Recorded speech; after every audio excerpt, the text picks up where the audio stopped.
അഞ്ചാം ക്ലാസ് കേരള പാഠാവലിയിലെ നാലാമത്തെ യൂണിറ്റിൽ വരുന്ന മഴ ചാറുമ്പോൾ എന്ന ചാപ്റ്ററാണ് ഇന്ന് നമ്മൾ ഡിസ്കസ് ചെയ്യാൻ പോകുന്നത്.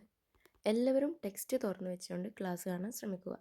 മഴ ചാറുമ്പോൾ ദൂരെ ദൂരെ കിഴക്കു നിന്നെത്തും വാരിതങ്ങൾ ചിതറി നീങ്ങുന്നു. വെള്ളിതൻ നേർത്ത കമ്പികൾ പോലെ മെല്ലെ മെല്ലെ മഴ പൊഴിയുന്നു.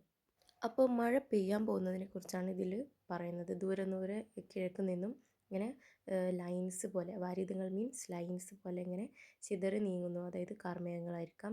അപ്പം ഇങ്ങനെ അതായത് വെള്ളിയുടെ നേർത്ത കമ്പികൾ പോലെ ഇങ്ങനെ മഴ പെയ്യാൻ വേണ്ടി തുടങ്ങുകയാണ്. അതായത് ആ വാട്ടർ ഡ്രോപ്ലെറ്റ്സിനെ കുറിച്ചാണ് പറയുന്നത്. അപ്പം അടുത്ത ലൈൻസ് നോക്കാം. താഴെ വീഴുകയാൽ ആകൃതി മാറും കാർമുകിലിൻ നുറുങ്ങുകൾ പോലെ ചേറിളകും വയലിലെമ്പാടും ഞാറു നട്ടു നില്ലുന്നു പെണ്ണാൾകൾ. അതായത് മഴവെള്ളം ഇങ്ങനെ താഴെ വീഴും തോറും അതിൻ്റെ ആകൃതി മാറുന്നുണ്ട്. അതായത് വെള്ളത്തുള്ളികൾ താഴെ വീഴുമ്പോൾ അതിൻ്റെ ആകൃതി മാറില്ലേ, അത്.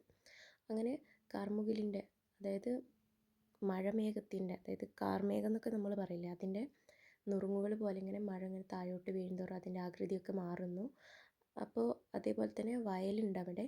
ആ വയലിൽ ഞാറ് നട്ട് നിൽക്കുന്ന പെണ്ണുങ്ങളും ഉണ്ട് എന്നാണ് പറയുന്നത്. ചേണിലുള്ളം കുളിർക്കയാലാണോ ക്ഷീണിതമുള്ളതു മാറ്റുവാനാണോ ഒത്തുചേർന്നവർ തങ്ങൾ തന്നോർമ്മക്കൊത്ത തേൻമൊഴി പാട്ടു പാടുന്നു. അപ്പോൾ ഇതിൽ പറയുന്നത് ഈ മഴ പെയ്യുമ്പോൾ സങ്കടങ്ങൾ മാറ്റുവാനാണോ അല്ലെങ്കിൽ ആ ഞാറ് നട്ട് നിൽക്കുന്ന ക്ഷീണം മാറ്റാനാണോ എന്നറിയില്ല, അവിടെയുള്ള ആൾക്കാർ പാട്ടുകൾ പാടാൻ വേണ്ടി തുടങ്ങി. അടുത്ത സ്റ്റാൻസ് നോക്കാം.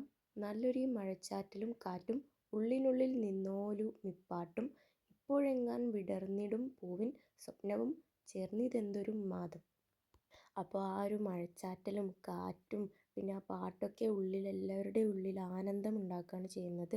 അതുപോലെ തന്നെ അപ്പോൾ വിരിയുന്ന പൂക്കളുടെയും സ്വപ്നമൊക്കെ ചേർന്ന് നല്ലൊരു ഉന്മാദ മൂഡിലാണ് അവർ നിൽക്കുന്നത്. അപ്പോൾ ഈ ഒരു വീഡിയോയിൽ ഈ പാഠം മാത്രമേ ഞാൻ പറഞ്ഞിട്ടുള്ളൂ. ആക്ടിവിറ്റീസ് വേണ്ടവർ കമൻറ്റ് ചെയ്യാൻ, ഞാൻ അടുത്ത വീഡിയോയിൽ ചെയ്യാം.